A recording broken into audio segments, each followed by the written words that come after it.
Pertanyaan yang pertama langsung masalah hukum ya. Iya, sure. Tentang hukum GoFood, apakah GoFood itu diperbolehkan ataukah dilarang? Di Indonesia, beberapa asatidzah yang concern di bidang muamalah seperti beberapa guru kita, Al-Ustadz Al-Fadil Dr. Arifin Badri, termasuk juga Al-Ustadz Al-Fadil Dr. Irwandi Tarmizi, dan beberapa asatidzah yang lainnya, mereka berbeda pendapat dalam menilai GoFood apakah ini diperbolehkan ataukah dilarang.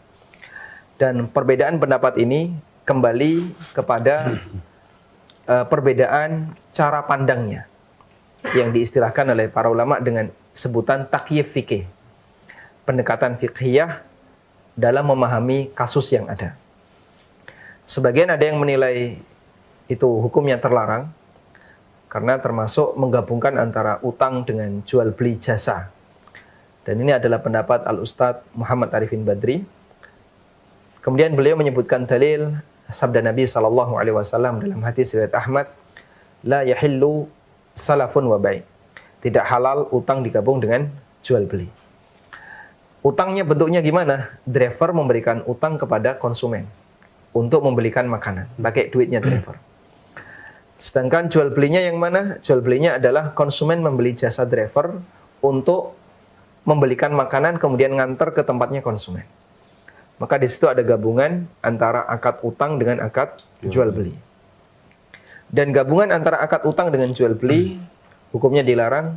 Rasulullah SAW bersabda, la yahillu salafun wa bai'. Kemudian pendekatan yang kedua.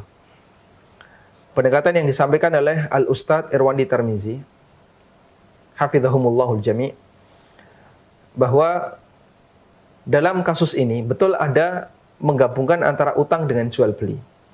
Tapi makna hadis la yahillu salafun wa bai' itu bukan setiap utang yang digabung jual beli menjadi terlarang, tapi utang yang digabung dengan jual beli yang di situ ada unsur ribanya. Atau dengan kata lain, bahwasanya menggabungkan utang dengan jual beli itu dilarang min bab saddid dzari'ah. Tujuannya adalah dalam rangka untuk menutup celah terjadinya riba. Dan ini pernah disampaikan dalam penjelasan dari Ibnu Qudamah, kemudian juga beberapa ulama yang lainnya, bahwa Nabi SAW melarang menggabungkan utang dengan jual beli.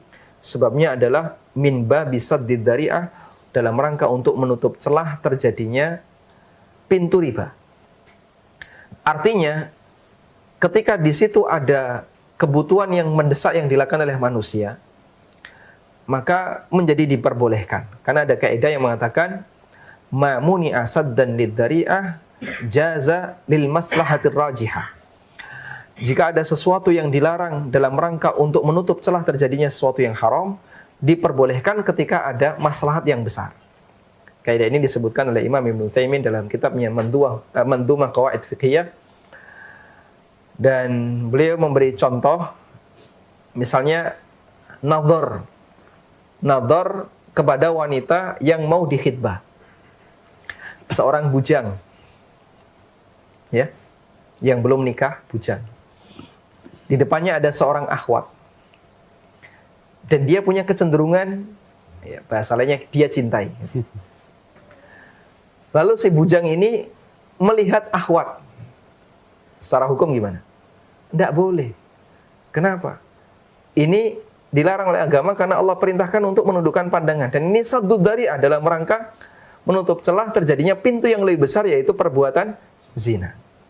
Tapi ini jadi boleh ketika ada kasus nadhar.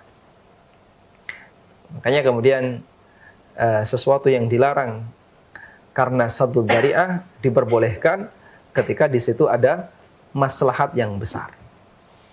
Kenapa nadhar boleh? Meskipun belum tentu yang dinadhar akan melanjutkan atau jadi istrinya, atau nanti akan dilanjut ke jenjang pernikahan. Nadhar 1 gagal ditolak mertua, nadhar 2 gagal ditolak calonnya, nadhar 3 gagal ditolak bapaknya. Akhirnya dia jadi tukang nadhar misalnya. Secara hukum nadhar diperbolehkan karena ada kebutuhan yang besar. Nah, termasuk dalam hal ini. Beliau memahami dalam beberapa kejadian di Jakarta, orang itu sangat butuh model skema akad seperti ini. Ada orang kerja misalnya di lantai 17 atau lantai sekian belas. Jam istirahat dari jam 12 sampai jam 1. Dan kepotong waktu untuk sholat.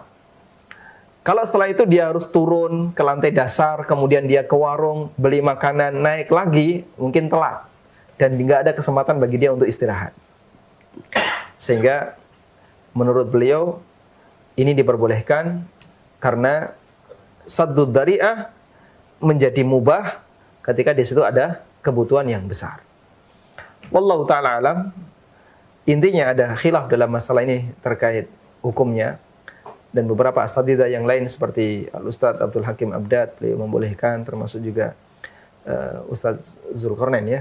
Beliau juga membolehkan. Ada khilaf di antara para asatidzah.